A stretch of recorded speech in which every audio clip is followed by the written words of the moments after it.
शुरुआत करते हैं दोस्तों आज की न्यूज़पेपर की। आज हम थोड़ी से लेट हो गए हैं, टाइम नहीं मिल पाया था, इस चक्कर में मैं वीडियो अपलोड नहीं कर पाया। लेकिन खैर कोई बात नहीं, लेट ही सही, लेकिन आज का न्यूज़ हम डिस्कशन करेंगे।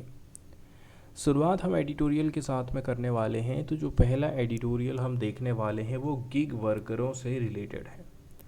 अब बात आ जाती है कि गिग वर्कर्स की कैटेगरी में आखिर कौन कौन आते हैं, कौन कौन सी समस्याएं गिग वर्कर्स को लेकर के हैं, इसको हम सबसे पहले देखने वाले हैं। तो गिग वर्कर्स ऐसे वर्करों के अंतर्गत हम ऐसे लोगों को देखते हैं जो कि फुल टाइम काम ना कर करके पार्ट टाइम वर्क के रूप में काम कर रहे हैं। तो गिग वर्कर्स मिला करके गिग इकोनॉमी का निर्माण करते हैं। और गिग इकोनॉमी हम किसको बोलेंगे? एक ऐसा लेबर मार्केट जो कि रिलाय करता है हैवली, बहुत बड़ी मात्रा में टेम्पररी और part time position of worker. इसमें आप इंडिपेंडेंट तौर पर काम करते हैं, आप फ्रीलांसर के रूप में काम करते हैं। यहाँ पर आपका काम फुल टाइम परमानेंट एम्प्लॉय की तरह नहीं रहता है।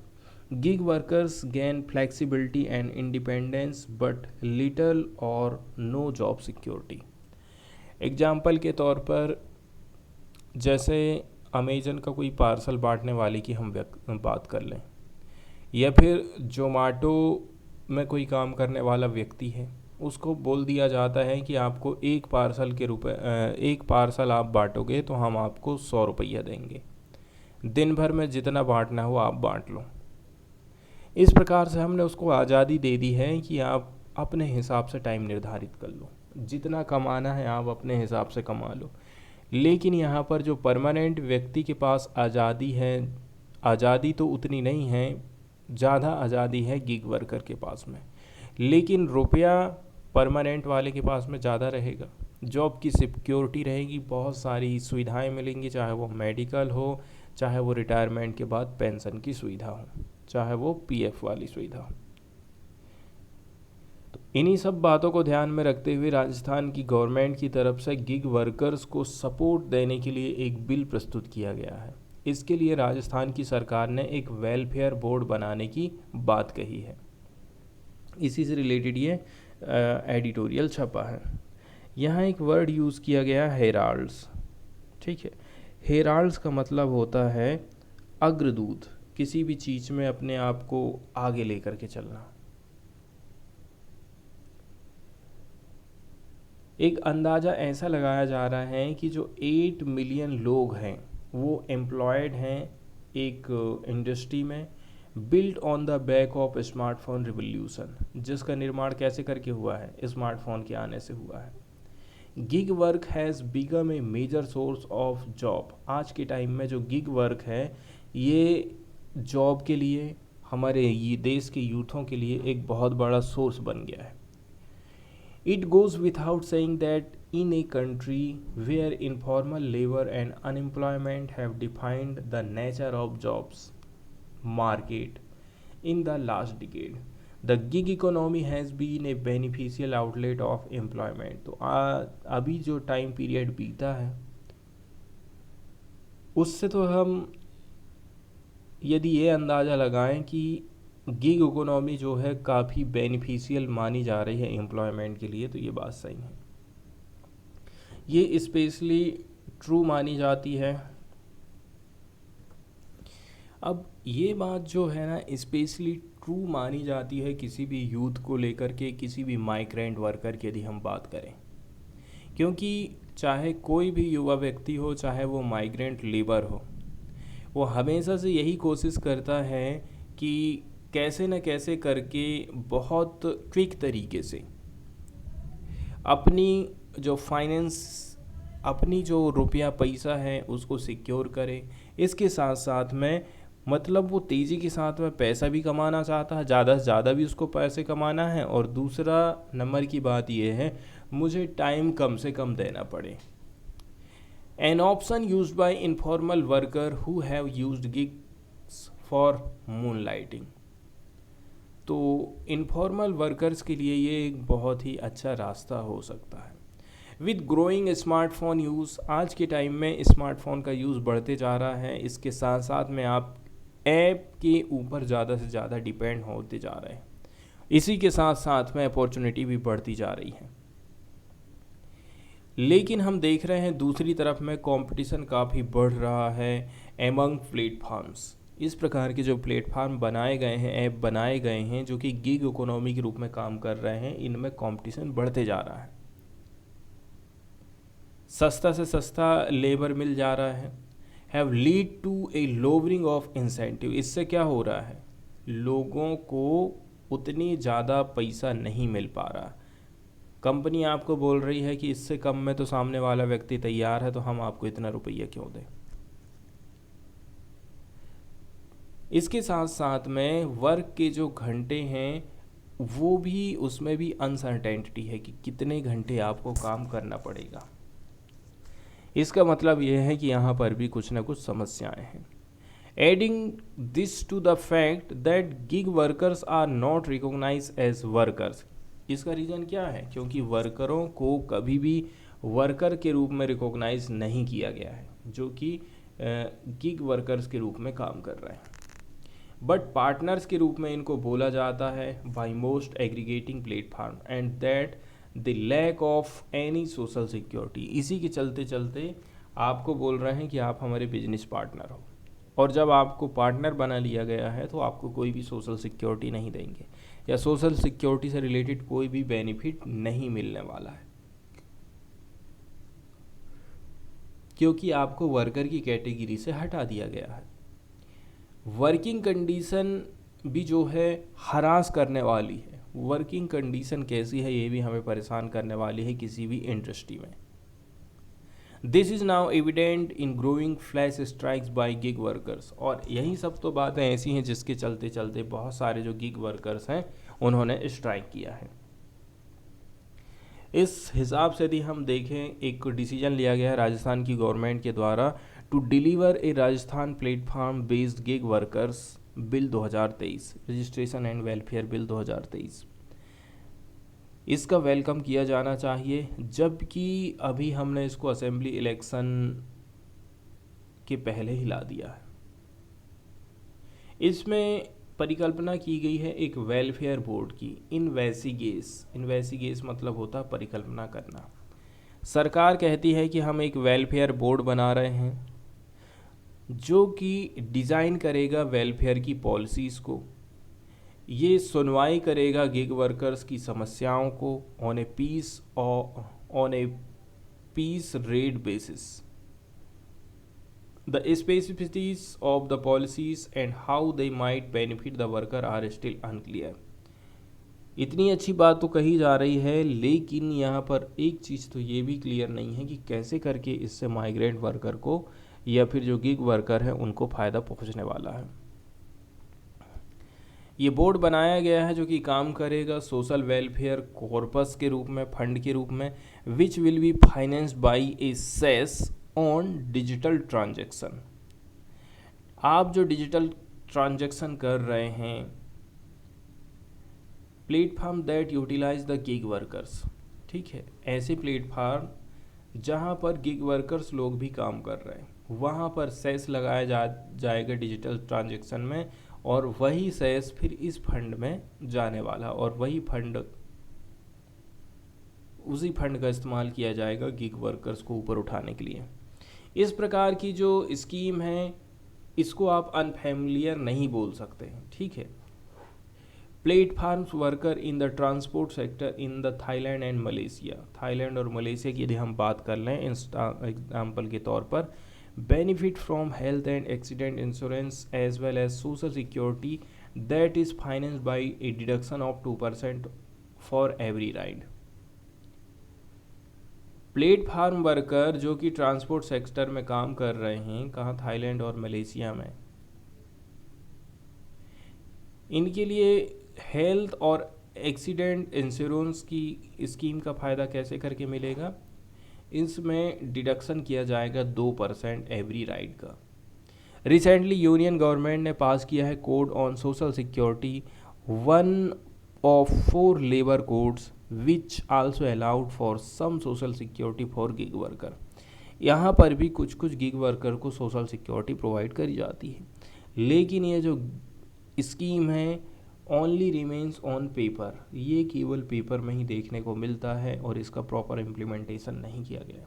यदि राजस्थान की जो पायनरिंग ड्राफ्ट बिल है ये अच्छा हो जाता है, मतलब कि पास हो जाता है, सफल हो जाता है, other state could be compelled to utilise similar measures to ensure the welfare of gig worker. तो अदर राज्य भी राजस्थान से सीख सकते हैं कि कैसे करके हम अपने गिग वर्कर्स का उद्धार कर सकते हैं।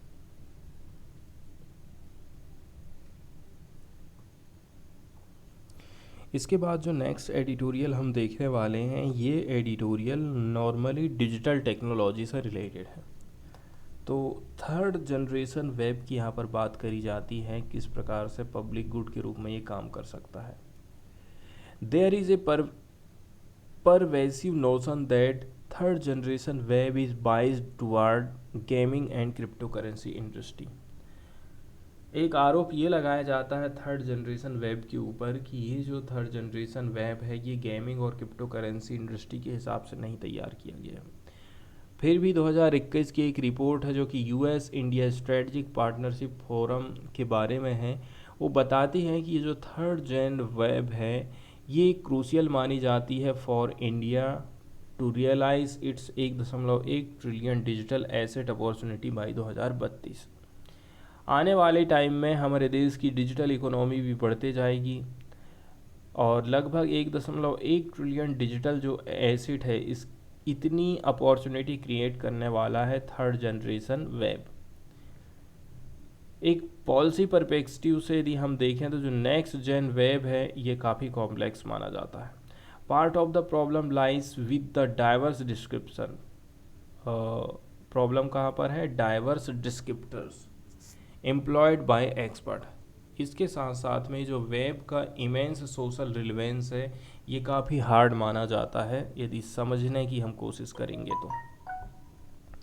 वेब 3 को आप वेब 3.0 नहीं कह सकते हैं। कुछ एक्सपर्ट लोग ऐसे भी हैं जो कि थर्ड जेन वेब को वेब 3 के रूप में उल्लेख करते हैं, जबकि कुछ लोग ऐसे भी हैं जो कि वेब 3.0 के रूप में इसको लिख रहे हैं। वहीं हम वेब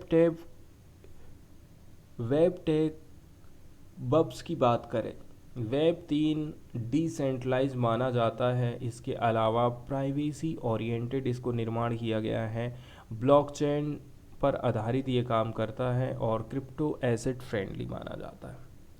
वहीं यदि हम 3.0 की बात करें, ये अपलोड करता है property of the semantic web को which is powered by artificial intelligence. तो हमको 3.0 में आर्टिफिशियल इंटेलिजेंस देखने को मिलता है। जो रियल पॉइंट है वो सीमेंटिक वेब, ये इसकी एबिलिटी है कि वो रिकम्बाइन करता है इंफॉर्मेशन को जो भी उसके पास अवेलेबल है on different website to generate new content. इससे नया कंटेंट जनरेट होता है, नया नॉलेज जनरेट होता है and resources that are more authentic and creative, जो कि काफ़ी अथेंटिक होते हैं और इनको हम क्रिएटिव भी बोल सकते हैं। 3.0 वेब के जो फॉलोअर हैं वो ये क्लेम करते हैं कि इनका जो वर्जन है वो इसके पास काफ़ी बढ़िया कैपेबिलिटी है on the data analytic front. This way it is अर्ज that web 3.0 will create far better search engine. अब वेब 3.0 के माध्यम से आप बेहतरीन तरीके के सर्च इंजनों का निर्माण कर पाएंगे। इसके अलावा बाकी के जो 2 वेरिएंट हैं, of the 2 variants web 3 seeks to radically transform the manner in which data is generated, monetized, shared and circulated। यहाँ पर डेटा से संबंधित कुछ चीज़ों का उल्लेख किया जाता है कि यहाँ पर थोड़ी समस्या खड़ी हो सकती है। आगे ये इस चीज़ की वकालत करता है डिसेंट्रलाइजेशन की डाटा स्टोरेज सिस्टम को, with objective of unshackling the oligopolistic grip of technology behemoths over data. Web3 has file sharing system. Web3 में क्या है, फाइल शेयरिंग का सिस्टम रखा गया है, such as the interplanetary file system, जैसे कि इंटरप्लेनेटरी फाइल सिस्टम है जो कि क्रिप्टोग्राफिकली प्रोटेक्टेड किया गया है, more secured and capable of functioning of internet. Internet नहीं है तो भी काम करेगा, इसके साथ साथ में ब्लॉकचेन के बिना भी ये काम करता है। In this manner Web3 seeks to overcome the data storage barrier of blockchain.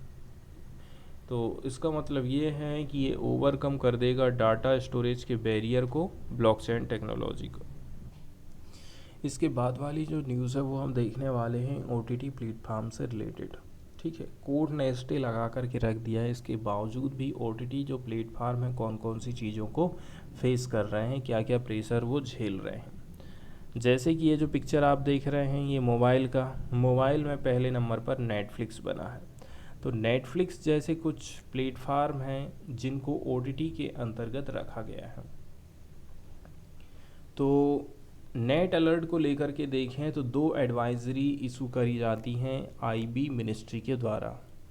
फरवरी 2022 में इसने क्या कहा था, streaming platform to ensure that detail of a grievance officer are made publicly available on their website. Netflix के पास में एक ऐसा ऑफिसर बैठेगा, वो ऑफिसर लोगों की समस्याओं को सुनेगा। तो 2022 में फरवरी में सरकार ने क्या कही थी, उस ऑफिसर की आप जानकारी दीजिए। फिर 24 मार्च 2023 को क्या कहा गया, प्लेटफॉर्म्स को कहा गया to exercise abundant precaution in ensuring that films and web series do not fall foul of the code of ethics that is laid out in the RT rules। आगे फिर 24 मार्च 2023 को आपने क्या कह दिए कि कोड ऑफ एथिक्स का पालन करना चाहिए आपके प्लेटफॉर्म के ऊपर जो भी वेब सीरीज़ है या फिर जो भी मूवीज़ डाली गई हैं। कोड ऑफ एथिक्स के अंतर्गत कौन कौन सी बातें आ जाएंगी, इसका पता आपको IT रूल्स में पता चलेगा कि IT रूल्स नए जो आए हैं उसमें कौन कौन से चेंजेस किए गए हैं। ओवर द टॉप, जिसको शॉर्टकट में OTT प्लेटफॉर्म बोलते हैं, जैसे कि नेटफ्लिक्स, अमेजन प्राइम वीडियो, ये फेस कर रहे हैं प्रेशर को to comply with the IT rules 2021। मतलब IT रूल्स 2021 जो बनाए हैं, इन रूल्स के माध्यम से ये प्लेटफॉर्म फेस कर रहे हैं प्रेशर को। And to exercise further restraint in streaming mature content.